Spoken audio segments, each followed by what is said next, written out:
For this video guys, papakita ko sa inyo kung paano ba i-process yung pagkukulay ng hair dye. So ngayon, ang kulay na gagamitin ko ay color red. Kasi ang gusto talaga ng aking kliyente for today ay gusto niya ma-achieve yung parang apple ba yung resulta, yung pagkapula ng kanyang buhok. So, thank you so much, my loyal client.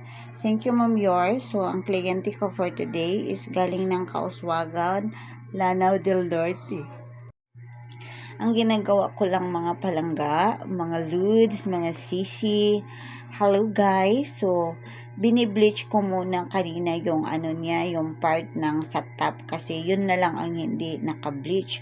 Tapos, for this video, pinapakita ko na nag-a-apply na ako talaga ng hair dye. So, as you can see, mga palangga, medyo manipis lang yung kinukuha ko. Tapos, dahan-dahan ko lang talagang ina-applyan. Tapos, minamassage ko lang yung pag-a-apply ng hair dye para magkapantay-pantay talaga yung pag-absorb ng medisina sa buhok ng aking kliyente for today. So, as you can see, mga palangga, ganyan lang kasimple naman, diba?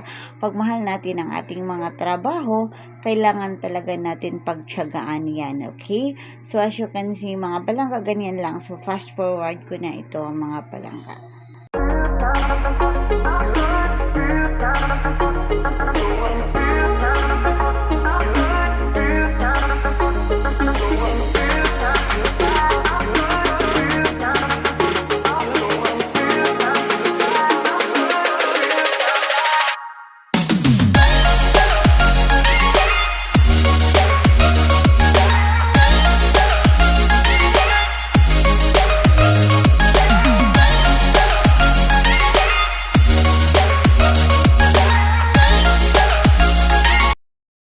So, as you can see, mga sisi, mga palangga, mga ludes.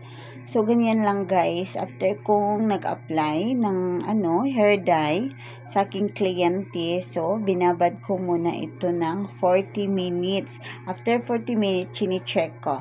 Okay, so, ganyan lang mga palangga. As you can see, ganyan na yung resulta ng aking kliyente. So, ganyan na kaganda, ganyan na kintab. Ayan na mga palangga. Sobrang ganda talaga. Thank you for your watching, mga palangga, mga sisi, mga ludes. Thank you so much.